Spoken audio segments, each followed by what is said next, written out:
मैं doctor Mahavir Singh Yadav, associate professor physics, government PG college Barmer.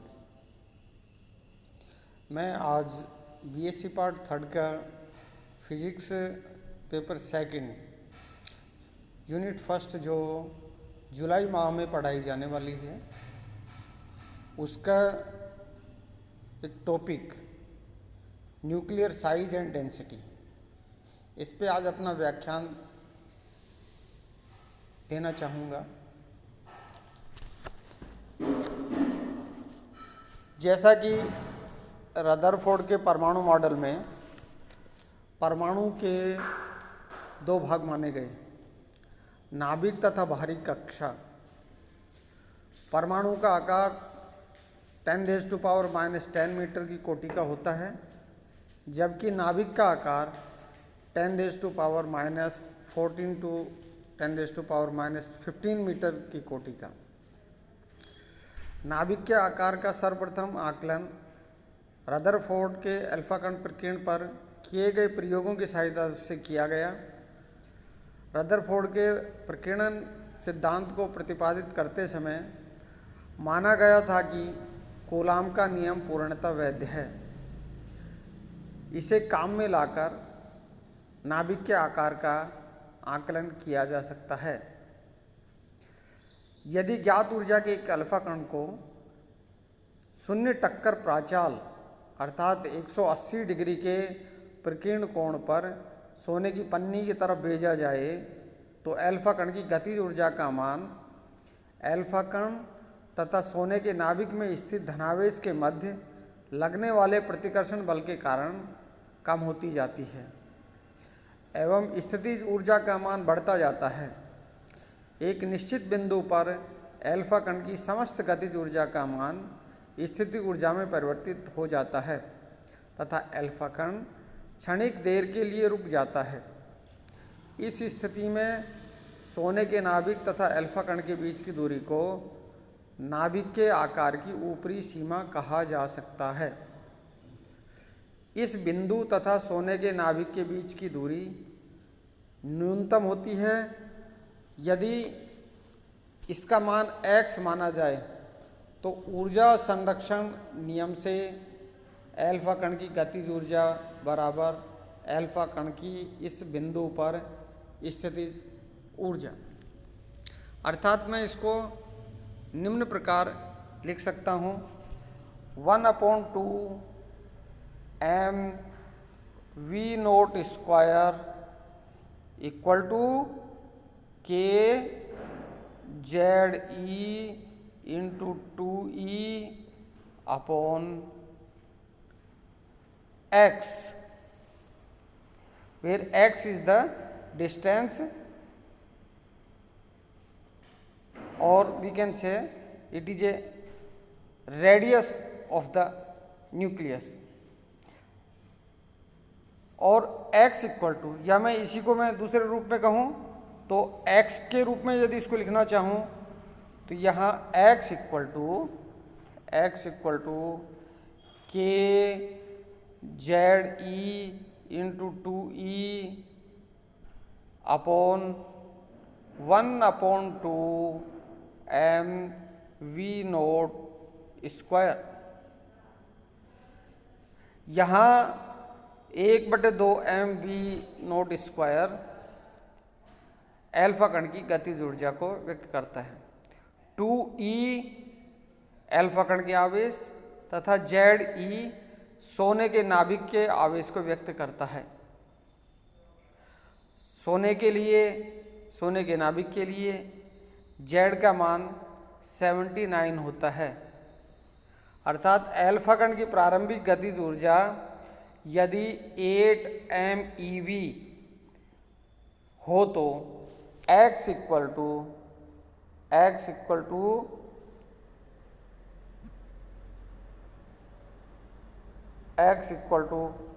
मैं इसके अंदर वैल्यू पुट कर सकता हूँ 9 इंटू 10⁻⁹ k की जगह पर इंटू Z की जगह पर 79 इंटू ई की जगह 1.6 इंटू 10⁻⁻19 आ गया into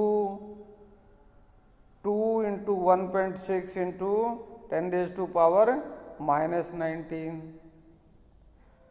upon 8 into 1.6 into 10⁻⁻13 8 MeV। Alpha particle की गतिज ऊर्जा कितनी है? 8 MeV। इसलिए यहाँ ये जो वैल्यू है इसको जब कैलकुलेट करते हैं तो कैलकुलेट करने पर हमें इसका जो मान मिलता है वो लगभग उसका ऑर्डर होता है 2.84 इंटू 10⁻⁻14 मीटर। एक्स को अल्फा कण तथा नाभिक के मध्य निकटतम उपगमन दूरी डिस्टेंस ऑफ क्लोजेस्ट अप्रोच कहा जाता है।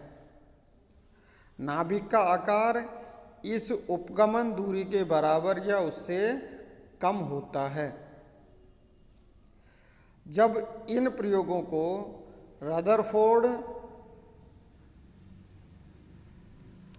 व चैडविक ने कम द्रव्यमान वाले नाभिकों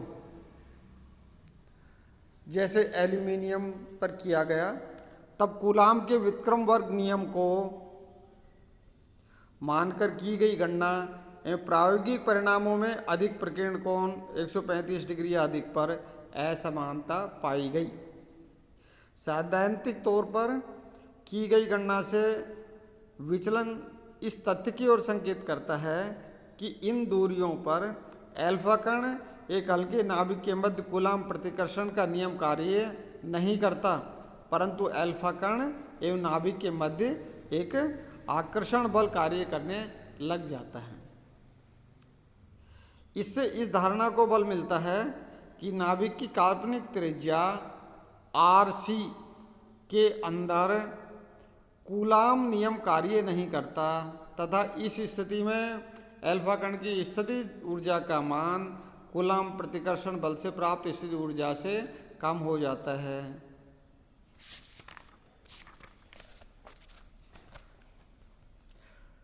RC पर स्थिति ऊर्जा का मान, यदि अल्फा कण की स्थिति ऊर्जा का मान R लेस देन RC पर कूलाम के नियमानुसार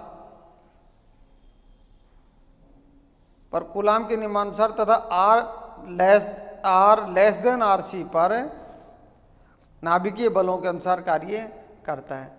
RC पर स्थिति ऊर्जा का मान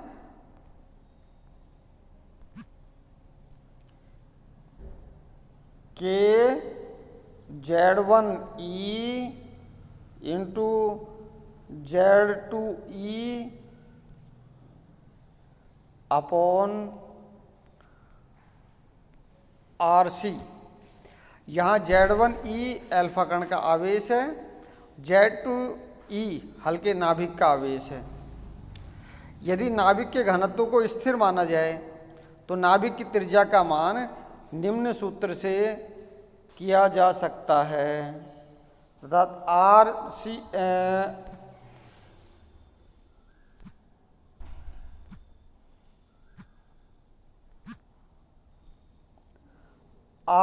equal to R0 e⁻⁻1/3।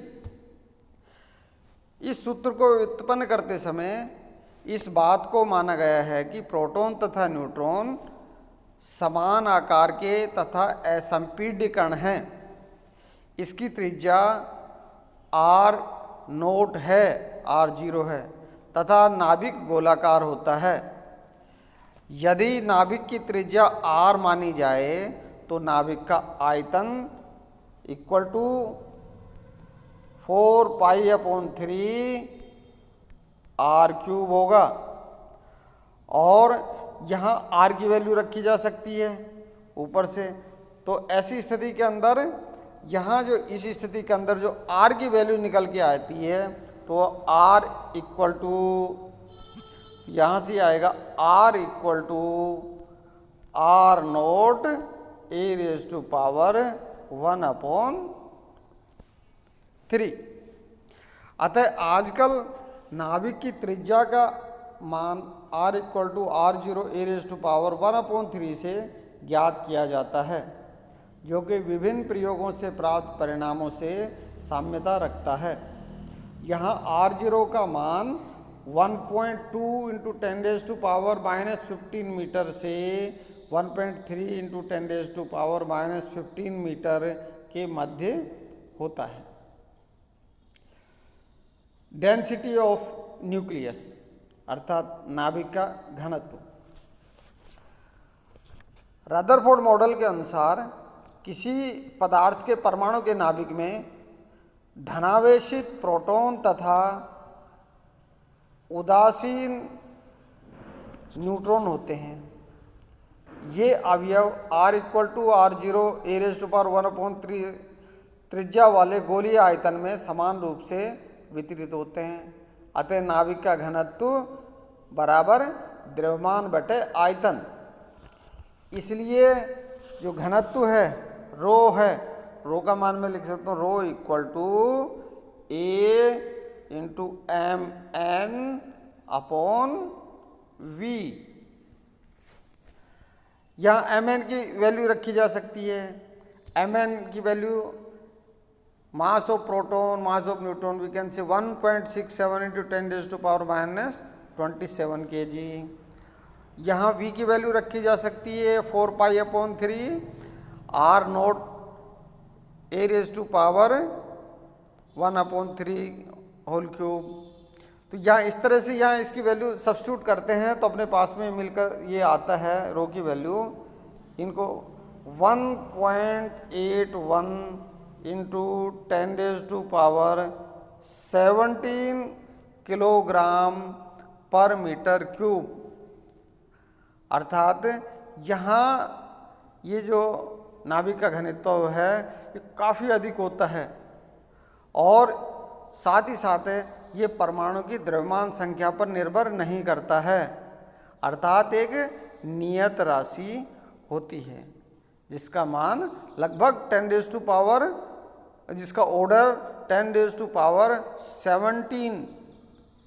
10 17 kilogram प्रति मीटर क्यूब होता है। तो इस प्रकार जो नाभिक होता है अत्यधिक घनत्व वाला असंपीड्य गोलाकार होता है। धन्यवाद।